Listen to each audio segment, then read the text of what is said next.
Bom dia, gente. Vou começar me apresentando. Essa está sendo gravada, tá?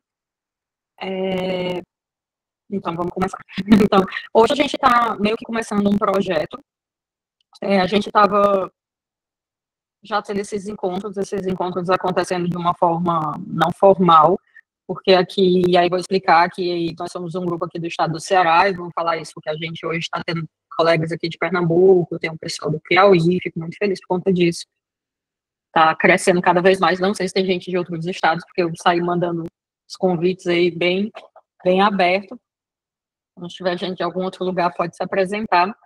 E a gente tem residentes passando aqui pela nossa unidade de cuidados prolongados, aqui no Hospital Infantil Albert Sabin, e temos residentes passando no interior do estado, no Hospital Regional de Sobral. Então, começamos a organizar uma certa carga horária para complementar a parte prática relacionada ao cuidado paliativo pediátrico. Então, temos também, em paralelo a isso, uma residência de cuidado paliativo com área de atuação em pediatria. Então, ainda não temos residente rodando, mas nós temos uma responsabilidade para ter uma carga horária em relação a isso. Além dos profissionais, né, que precisamos estar continuamente capacitando sobre esse.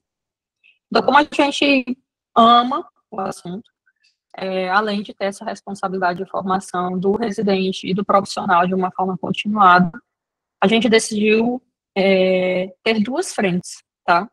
Então, a gente tem uma frente teórica que acontece nas sextas-feiras, de parte online também, porque nós temos essa equipe no interior do estado, onde nós vamos ter as competências do residente sendo abordadas de forma repetida todo mês, com temas, né, que vai ser conceitos básicos do cuidado paliativo, o manejo de dor, né, a parte do luto. Então, esses temas, eles vão estar sendo todo mês sendo repetido, porque os residentes só passam 30 dias conosco.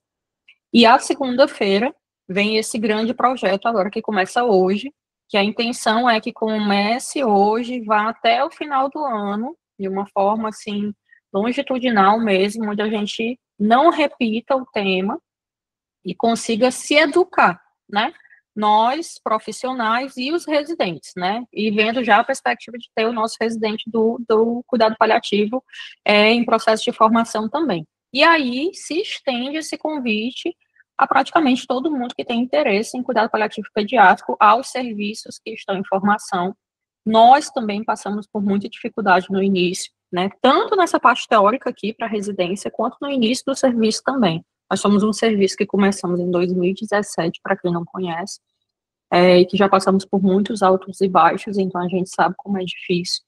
Então, essa necessidade do estudo, ela é uma coisa permanente, né? Então, às segundas-feiras, ela vai ser permeada por aulas que vão ser ministradas por profissionais. A gente viu a importância, porque muitas vezes o residente vem e ele estuda e ele traz muita atualização, mas às vezes fica de uma forma mais superficial. Então, qual é o interesse da gente nas segundas-feiras? É que a gente tenha encontros mais curtos, porque nós estamos na assistência, então, mesmo hoje, numa parte introdutória, eu tenho pouquíssimos slides, porque a intenção é que a gente tenha um espaço de conversa, né? Então, eu vou trazer coisas muito, muito superficiais, porque, afinal de contas, eu parto do princípio de que aqui a gente já tem a noção básica sobre o cuidado paliativo pediátrico, mas que a gente possa ter um espaço de conversa e trazer algumas situações clínicas, né, para que a gente possa tornar isso aqui mais prático. Então, eu espero que de hoje em diante a gente possa estar se tornando mais à vontade para estar discutindo isso, né. Temos uma situação gravada, então o ideal é que a gente não traga nada que exponha nenhum paciente, nada que deixe identificável nenhum tipo de paciente nosso, como imagens, dados pessoais. Então, o ideal é que a gente traga situações clínicas que não o identifique de nenhuma forma, né? Mas entendendo, claro, que nós estamos entre profissionais de saúde. Então, acho que é isso, tá certo? Mais uma vez, fico muito feliz da gente estar tendo esse momento começando hoje. Eu espero que isso aqui se continue, né? Que a gente consiga manter isso aqui. Nos grupos, eu já coloquei uma programação do mês de março, mas, na verdade, essa programação está montada até junho, mais ou menos, As atividades elas vão ser multi, então, por exemplo, médico, acho que tem um encontro, um membro médico por mês, mas o ideal é que a gente consiga ter toda a equipe multi ministrando as atividades por mês mesmo. Então, a gente vai tentar dançar pelos temas que passam pelo cuidado paliativo. Estamos abertos a sugestões, então, por favor, podem falar, eu acho que era bacana ter tal tema, entendendo que a gente tem que começar pelo básico também em algumas coisas, né? Mesmo que a gente vá discutindo, e vamos construindo isso aqui juntos, tá certo, gente? E acho que é isso, tá bom? Então, eu vou colocar aqui a apresentação, lembrando que eu preciso que vocês falem alguma coisa também, pelo amor de Deus, tá? Vou falar por cima, mais uma vez, partindo do pressuposto de que nós já temos alguma noção sobre o que é cuidado paliativo pediátrico. Vou tentar lembrar que a gente parte muito do pressuposto de que trabalhamos com crianças e adolescentes, e o nosso país, nós temos uma lei, né, que traz a definição do que é esse corte, né, do que são as nossas crianças e os nossos adolescentes, e esta lei é o nosso Estatuto da Criança e do Adolescente, então a nossa criança é a pessoa até 12 anos de idade, incompletos, e o nosso adolescente é aquela entre 12 e 18 anos de idade. Mas a realidade é que, a depender do serviço que nós estamos atuando, a gente pode, né, fazer atendimento que pode passar um pouco além dessas faixas de idade. E aí é importante que você conheça o perfil da instituição na qual você está inserido e está exercendo o seu cuidado assistencial. Mas é importante também conhecer as leis na qual você está atuando. Muitas coisas que nós fazemos nos nossos trabalhos, né, especialmente aqui no serviço da gente, a gente cita muito o Estatuto da Criança e do Adolescente. E vocês vão perceber no decorrer das aulas que a gente, de forma muito recorrente, a gente volta e cita o ECA quando a gente fala dos direitos das crianças e dos adolescentes, quando a gente vai tentar falar, sim, do cuidado paliativo, porque a gente vai falar sobre qualidade de vida, do direito à vida, do direito à dignidade, acesso à vida social, ao melhor interesse do menor, então isso tem muita relação com isso aqui, então é um pouco da base de tudo, né? E aí a Organização Mundial de Saúde, que é uma grande referência de literatura, vem com a definição, tanto para adultos quanto para crianças, né, do que seria esse cuidado, né? É uma abordagem, né, um olhar holístico, que às vezes a gente fica, meu Deus, parece uma coisa meio mística, né, esse cuidado. Então, é um cuidado ativo e total, que é para um corpo, uma mente, um espírito dessa criança. Só que não é só para essa criança, já que a gente tem que entender que quando a gente tem a pediatria, tem muito esse binômio que envolve esse cuidado que vai ser ampliado para quem é responsável por esse menor, né? E aí a gente vai olhar para essa família também. Dentro do cuidado paliativo, a gente está constantemente falando que é importante ser iniciado desde o diagnóstico. Então, a gente vai tentar entender que não é estar falando sobre fim de vida desde o momento do diagnóstico, já que essas situações muitas vezes podem sim estar relacionadas à morte, mas eu tenho que entender que essa abordagem sobre qualidade de vida, controle de sintomas, ela tem que ser desde o momento do diagnóstico. E aí eu posso ter em paralelo medidas de intervenção curativas, modificadoras da doença e as medidas paliativas. Então eu posso ter um paciente com fibrose cística, fazendo seu tratamento da fibrose cística, e em paralelo as medidas paliativas, ou seja, as medidas que visam a qualidade, a inserção dele na sociedade, o retorno à escola, o controle de sintomas dele, porque ele pode ter a necessidade de um ganho de peso adequado, ele pode ter a necessidade do controle da dispneia dele de forma adequada, ou seja, eu preciso de uma necessidade de uma abordagem multidisciplinar, porque eu sozinha, como profissional, por exemplo, na minha categoria médica, eu não vou conseguir fazer esse manejo sozinha. E aí eu preciso de todo mundo dessa equipe que sabe como é que se cuida de uma criança inicialmente e depois, caso essa criança consiga vir atingir a idade da adolescência, como é que eu vou fazer esse cuidado desse indivíduo, né? Então eu preciso de toda uma abordagem multidisciplinar e entender que não é porque eu estou em cuidado paliativo que eu só vou fazer essa abordagem em ambiente hospitalar, por exemplo. Hoje, por exemplo, na nossa realidade, a gente tem uma maior concentração do cuidado paliativo dentro do ambiente hospitalar. Mas não acontece só nesse ambiente. A gente tem na atenção primária, a gente tem no domicílio, mas a gente tem muito pouco na atenção primária, por exemplo, no posto, né? Então, hoje a gente tem a Política Nacional de Cuidado Paliativo, que vem discutindo como que eu posso ter na frente da atenção primária, né? Então, ter o profissional lá que faz a UBS e como que eu posso colocar que ele também identifique de forma precoce crianças que possam ter benefício, ou ele mesmo dar continuidade do que o hospital faz lá na atenção primária, né? Então, como que eu posso dar a alta da minha criança para que ela continue o cuidado paliativo dentro de casa? Então, a gente tem que compreender que em todas as frentes de assistência, o indivíduo tem direito ao cuidado paliativo dentro do nosso país. Na verdade, na Organização Mundial de Saúde, nós estamos falando a nível mundial. Então, isso é muito importante que a gente discuta, porque quando nós passamos, por exemplo, a questões de uma alta hospitalar, e aí a gente, já que nós estamos falando a um nível mais maduro de discussão, algumas vezes se entende que essa criança poderia estar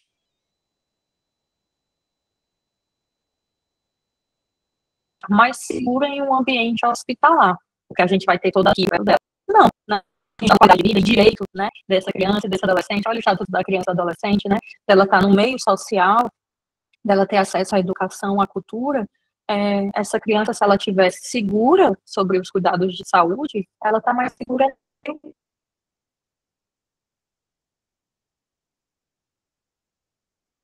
dela, né, a família dela. Então, ela vai receber o cuidado dela lá na ponta. Então, cadê a gente, né? Nós, aqui discutindo para aprender a oferecer isso para ela lá na ponta. E aí eu tenho que entender, então, que quando eu tiver crianças e adolescentes com condições limitantes ou ameaçadoras à continuidade da vida, elas podem evoluir de diversas formas. E esse é o grande diferencial do cuidado paliativo da pediatria para o cuidado paliativo do adulto.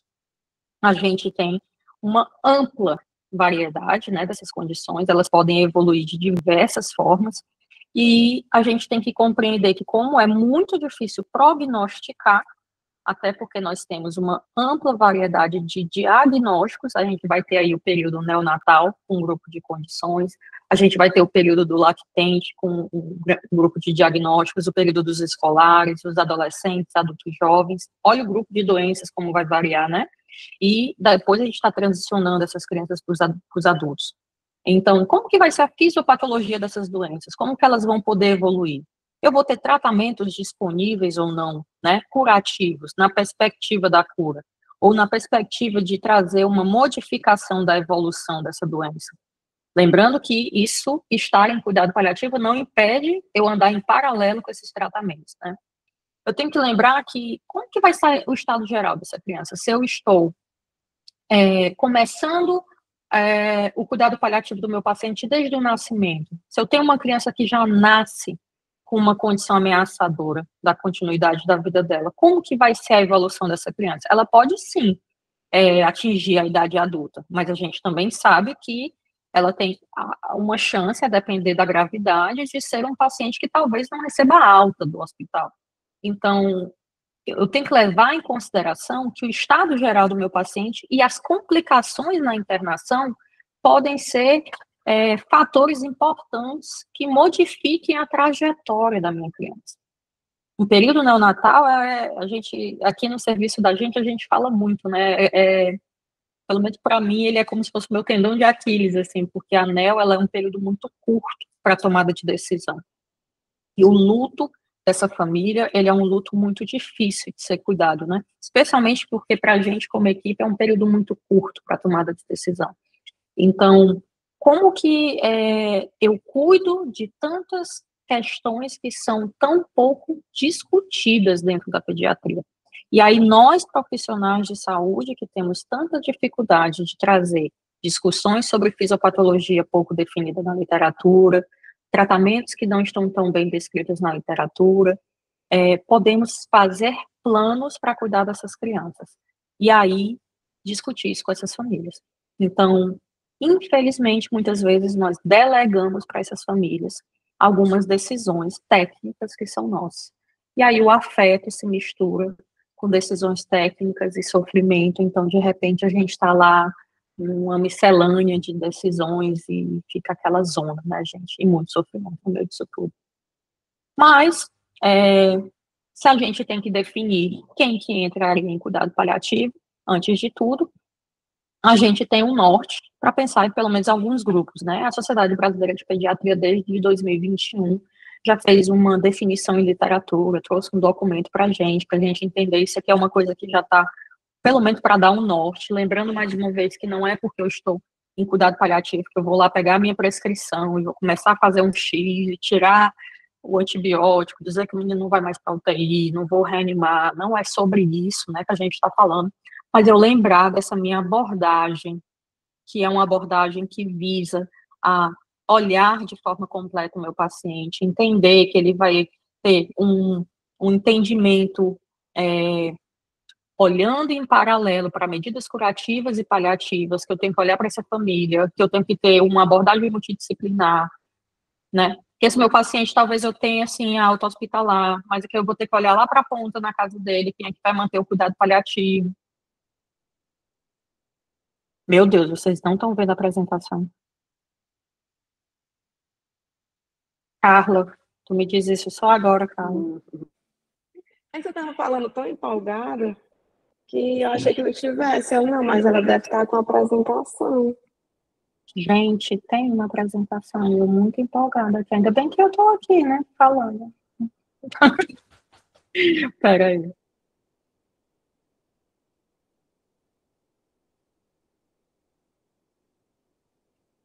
Tudo bem que o slide não tinha muita coisa, não. Deixa eu ver aqui. E o bom é que eu botei o celular aqui para aparecer. Ah, tá aqui, ó. Mas, ó, eu botei só um slidezinho da definição de Estatuto da Criança e do Adolescente, depois da OMS,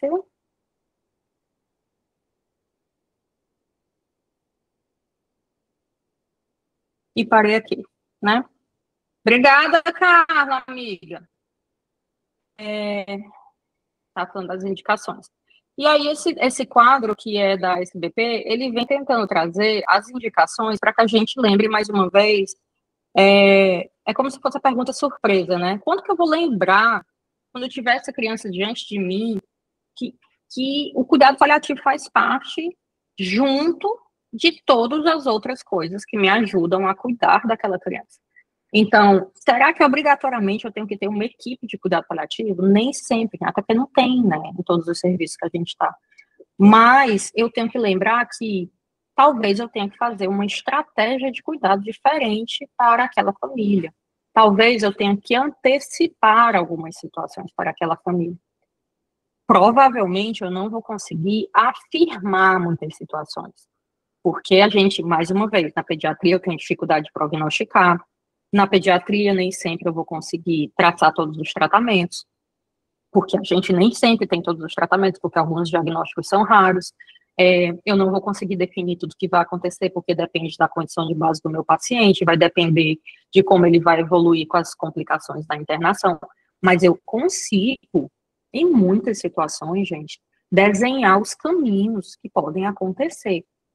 Eu posso desenhar tanto os extremos quanto os caminhos que tem no meio. Então, em situações, por exemplo, do grupo 1, quando eu tiver uma criança com uma situação crítica, e é muitos pacientes de terapia intensiva, os pacientes submetidos a transplante, eu tenho situações agudas com risco incrível, e que eu posso ter um tratamento, mas alguma coisa pode dar errado. Então, eu tenho possibilidade de uma abordagem da avaliação. Eu tenho situações do grupo 2, onde eu tenho condições crônicas de risco de vida, eu tenho alguns tratamentos que vão ser super longos, mas que a gente sabe que a morte mais precoce, ela pode acontecer. E aí a gente tem aqui tuberculose multiresistente, situações neoplásicas acontecendo aqui. Então, a gente fala muito da oncologia, mas a oncologia, ela representa um percentual muito pequeno dentro das indicações de cuidado paliativo no mundo. Né? A gente tem um grupo muito maior que eu vou trazer aqui para a gente falar, mas é onde a gente mais lembra do cuidado paliativo, é onde a gente mais tem estudo de cuidado paliativo. Mas deveríamos ter nos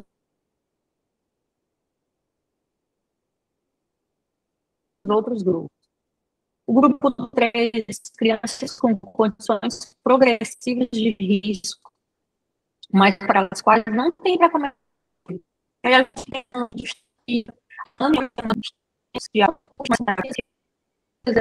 porque muitas famílias veem na perspectiva da cura, né?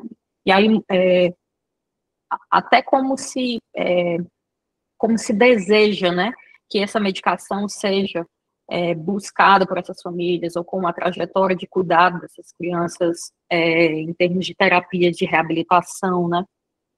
Tudo isso, o discurso, né, como agente profissional de saúde traz isso para as famílias, isso é muito importante.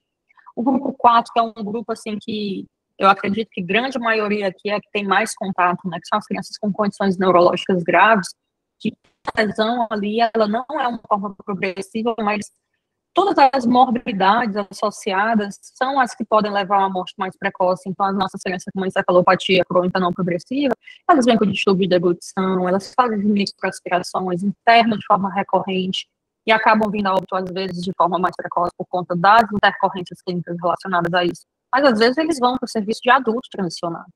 O pessoal do adulto, tá pronto,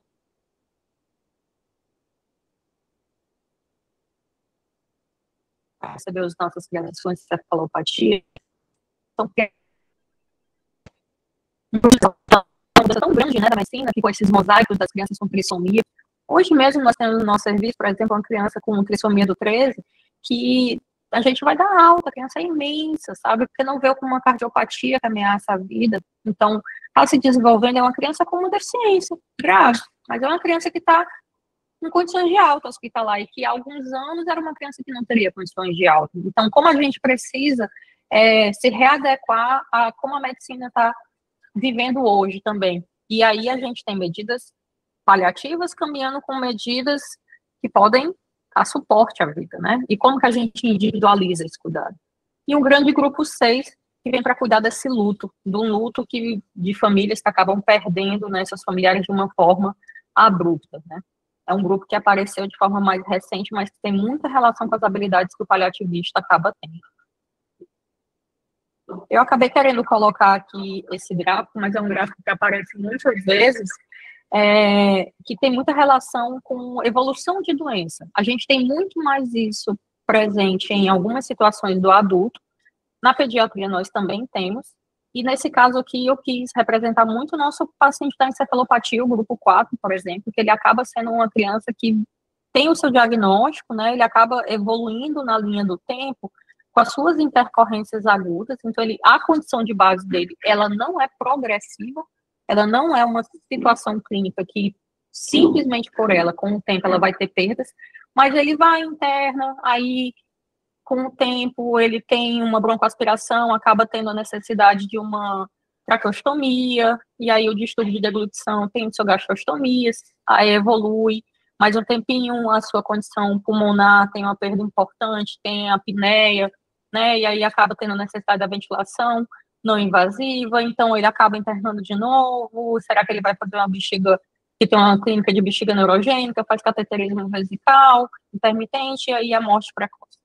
Então, é uma criança que, à medida que o tempo passa, a gente vê que as complicações podem levar a uma morte mais precoce. Então, eu não tenho como prognosticar. Talvez eu tenha uma paciente com encefalopatia crônica não progressiva que o tempo de vida dele leve ele ao óbito dentro do período neonatal, porque ele possa ter uma prematuridade junto, uma prematuridade grave, né, uma prematuridade muito importante que leve a ele e ter o óbito mais precoce, sepsis recorrentes, como a gente falou ali no início, por exemplo, nesse gráfico, onde eu tenho um estado geral do paciente comprometendo de uma forma muito mais grave, onde as taxas de complicação dele podem ameaçar ele de uma forma mais grave. Como que eu faço o plano desse meu paciente? Eu tenho que entender que eu tenho que individualizar. Eu não consigo prognosticá-lo de forma certa. A gente desenha com essas famílias. A abordagem do cuidado paliativo, ela vem muito nessa perspectiva.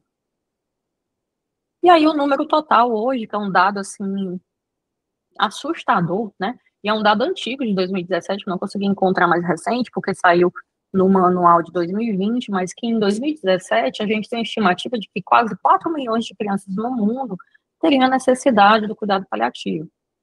Que a grande maioria, mais de 97% desses 4 milhões, estarão em países de baixa e de média renda. Ou seja, existe essa relação que ela é inversa, né, entre as taxas de crianças que estariam necessitando de cuidado paliativo e o nível de renda do país. Ou seja, nós também, né?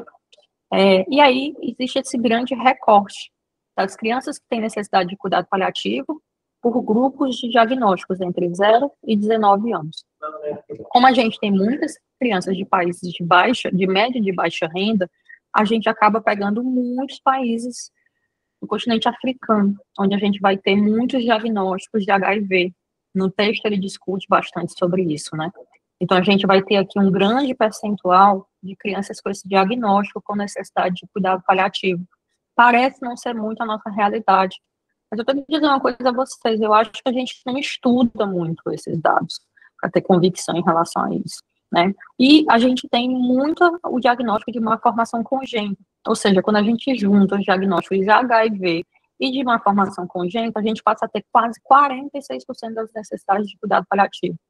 A gente teve agora uma residente nos auxiliando nos dados da nossa comissão de cuidado paliativo daqui. A gente ainda não organizou todos os dados da comissão, mas quando a gente pegou os dados das crianças que vieram a óbito acompanhadas pela comissão, o maior grupo de diagnósticos nossos foram de pacientes dos grupos das doenças genéticas e de condições neurológicas, por exemplo.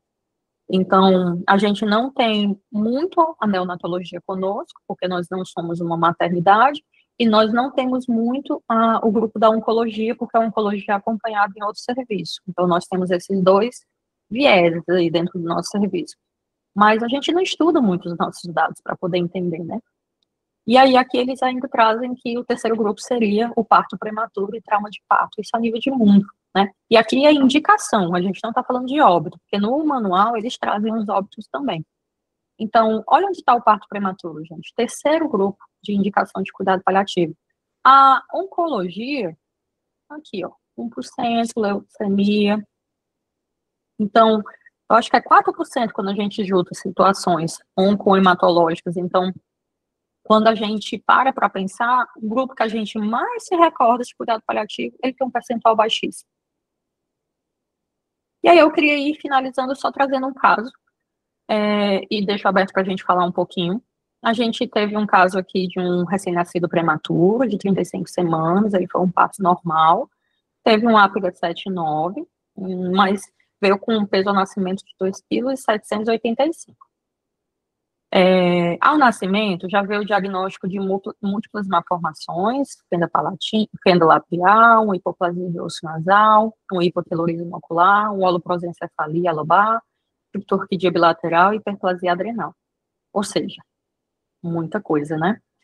Quando nasceu, não foi um bebê que precisou de muito suporte após o nascimento. Teve ali suas intercorrências clínicas de uma menor gravidade, acabou sendo confirmado que era uma criança que não seria possível alimentar por via oral, foi indicada a sua via alternativa de alimentação, teve necessidade de fazer sua gastrostomia, mas acabou recebendo sua alta. A gente percebe, pelo menos aqui no estado do Ceará, que a gente ainda tem umas dificuldades de alta no contexto do treinamento, acesso a insumos, mas é possível sair das maternidades em alguns contextos com a gastrostomia. A gente começa a ter dificuldade quando a gente precisa de traque ou outro nível de suporte, né? E aí essa criança conseguiu ir para casa com essa sonda de gastrostomia. No entanto, logo depois, poucos dias depois, ele já teve intercorrência, ele ainda não estava com tudo amarrado, né, dos seus acompanhamentos, mas nem deu tempo, na verdade. E aí já retorna com febre, acaba sendo internado. A principal ideia foi de que ele estava tendo uma intercorrência relacionada ao osso da gastrostomia, mas a internação, uma bola de neve, e aí a criança acaba indo para UTI, fica super grave, e como ele acaba entrando no centro de referência, no caso a gente, ele começa o seu acompanhamento com a equipe da genética e o acompanhamento do cuidado paliativo, porque a condição de base da criança era uma condição limitante e ameaçadora à continuidade da vida, pelas suas múltiplas malformações, e durante a investigação também foi evidenciado outras malformações, além do contexto da terapia intensiva.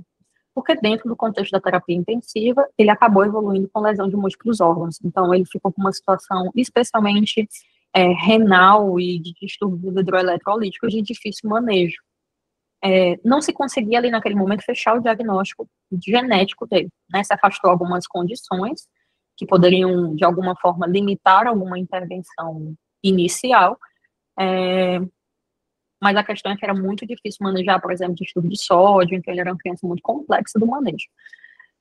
E aí, olha a imagem de tomografia de crânio dele, né? Era uma criança que, em termos de má formação do sistema nervoso central, a gente tem basicamente uma calota craniana e nenhum parênquima cerebral. É uma criança que tem uma hidrocefalia muito importante e foi realizada uma conferência familiar. Então, desde o início da entrada do leito de terapia intensiva, a família foi acolhida na perspectiva de ter uma condição ameaçadora da continuidade da vida, um contexto clínico agudo grave dentro do leito de terapia intensiva, as medidas que eram possíveis serem realizadas para ele reverter aquele quadro estavam sendo realizadas, e não iam ser intensificadas outras medidas. Então, teve várias situações ali, a infecção era possível ser controlada, mas as drogas vasoativas não iam ser otimizadas. Então, o que era possível ser revestido ia ser revestido, o que não era possível, a gente entendia como limitação, e o controle de sintomas era prioridade. E aí, de repente, a criança começou a melhorar. Acontece, né? E a gente aqui no serviço tem uma unidade de cuidados prolongados.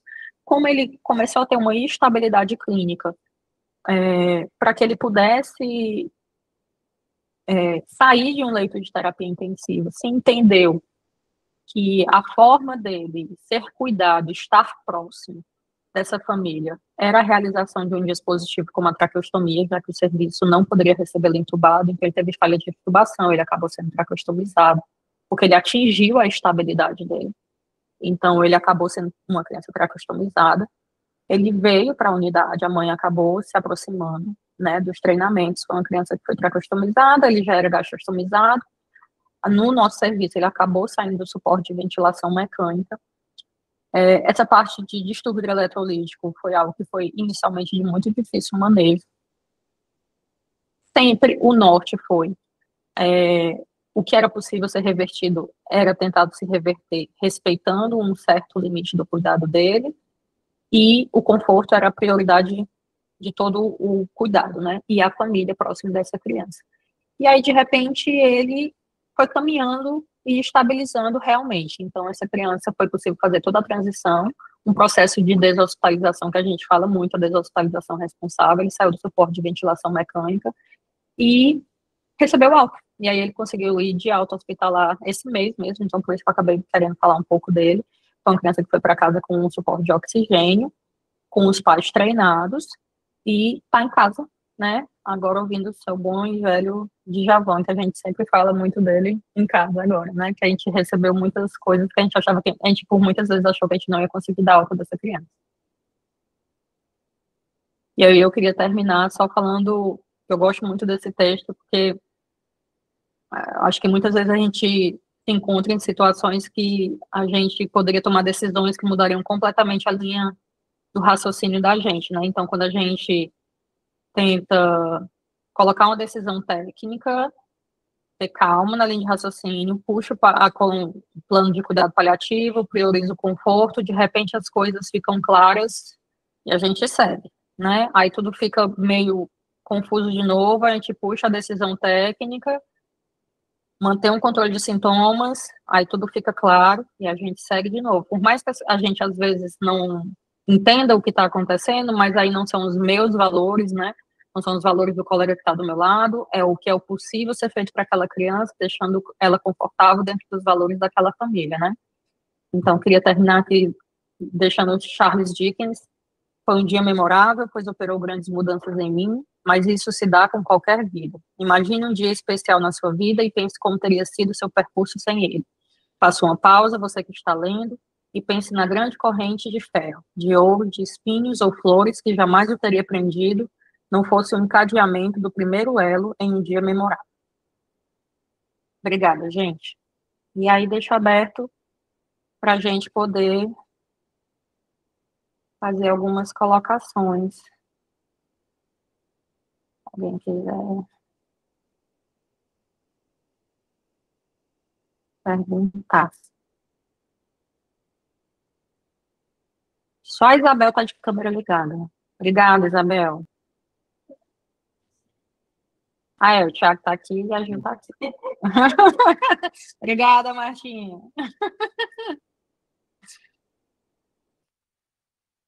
Alguém levantou a mão que eu vi. Quem foi? Baixou. Vai, Kátia, amiga. Obrigada por não ficar só. Bom dia, pessoal. Primeiro, agradecer a Sinara, né? Porque, assim, eu brinco muito com ela, que eu fico enlouquecida aqui no meu serviço. Eu sou Catarina, de Recife. Eu trabalho com cuidado paliativo ambulatorial com doença rara, em home care e também numa unidade de cuidados prolongados, com um perfil um pouquinho mais de UTI do que de enfermaria dos pacientes, né? São pacientes um pouquinho mais complexos. Mas a gente fica aqui sempre lutando, né, para fazer a educação continuada e é muito difícil no começo fazer o pessoal aderir. E aí, assim, a Sinara já está com um serviço que está mais amadurecido, já passou por muita coisa, e aí eu acho que essa troca da gente é bem importante, porque mesmo quando a gente está falando assim de conceito, de indicação, que parece uma coisa tão básica, né? Na verdade, às vezes não é tão básico assim, porque quando a gente começa a se aprofundar no conceito, a gente vê que o conceito ele não é tão uniforme assim, não dá para fazer um fluxograma, não é meramente a tabela, né? Porque indicar, dizer, precisa de cuidados paliativos, eu acho que às vezes é até mais fácil. O que é difícil é a gente definir o que é que vai ser os cuidados paliativos em cada situação, né? E aí, essa repetição dos critérios, do que é que a gente considera critério, entre aspas, de indicação, é uma coisa que a gente precisa estar repetindo, para a gente não esquecer, porque quando a gente acha o critério, a gente, na verdade, acha qual é o objetivo que a gente está tentando seguir, né? E aí é isso, né? Na maioria das vezes, eu raramente acompanho paciente oncológico. Hoje eu tenho 2 pacientes que foram da oncologia e hoje eu trato, na verdade, das sequelas. E assim, a maioria dos meus pacientes são pacientes que têm, de alguma maneira, comprometimento neurológico, a grande maioria. Como eu atendo doença rara, eu atendo algumas outras coisas, mas assim, é difícil mesmo a gente estabelecer esse cuidado paliativo, que é muito diferente do adulto, que a gente não pega tanto esse fim de vida, porque, na verdade, às vezes é a vida toda do paciente, né?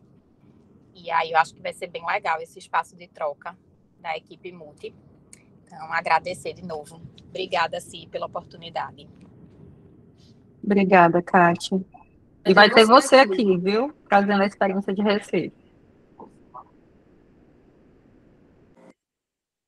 Bom dia, gente, tudo bem?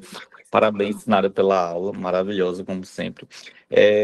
Eu lembro que eu participei da conferência familiar, a primeira conferência que foi, esse paciente, ele estava na UTI, né? E aí a gente tinha trazido, quando a gente foi falar desses caminhos, eu trouxe o caminho que seria o que mais a gente estava pensando, da possibilidade de ele precisar ir para casa com a ventilação mecânica, né? Se ele chegasse em casa, mas ele estava no contexto de infecção tão difícil, de distúrbio eletrolítico tão difícil, né? Que a gente acabou também falando da possibilidade do óbito, da possibilidade da despedida, né? Inclusive a gente chegou a mensurar a possibilidade de a família que ela tinha uma religião mais fora do comum, de tentar manifestar o seu desejo de espiritualidade, né, o seu desejo religioso, e a gente acabou não conseguindo ampliar tanto. Eu espero que agora ele em casa esteja conseguindo fazer isso, né, e foi muito gratificante ouvir, ver essa evolução, ver como a gente pensou de um jeito essa criança sair da ventilação, conseguir organizar, e pode ser que, de acordo com aquele gráfico que a Sinara trouxe, que ele chegue a um dia a precisar de ventilação, ele pode ser que ele chegue a modificar o contexto de doença, pode ser que mas ele vai ter a possibilidade de ter construído algo na vida dele, dentro de casa, junto com a família dele, participar da vida dele. E eu acho que isso é muito gratificante também para essa família, né? independentemente do momento que isso vai acontecer, né? É isso.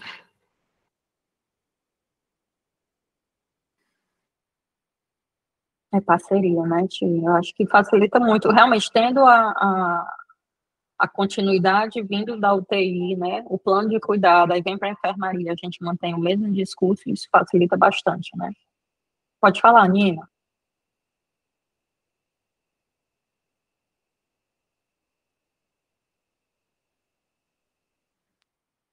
Nina, foi sem querer? Acho que foi. Pode falar, Isabel. Bom dia. Alô? Oi. Ixi, espera. Fala, Nina. Vocês Desculpa, estão me Isabel. ouvindo agora? Estamos, fala. Pronto. Parabéns pela aula. Muito bom. Sempre maravilhoso. E assim, queria só dizer que em todos esses anos o que a gente aprendeu, pelo menos o que eu aprendi enquanto Nina, só se profissional. apresenta que o povo não sabe quem tu é. Ah, perdão, desculpa, gente. Eu sou Nina, sou assistente social da unidade de cuidados prolongados aqui da Albert Sabin, né? E aí a gente tá nessa caminhada aí junto já desde o início da nossa unidade, sempre buscando o melhor interesse do menor.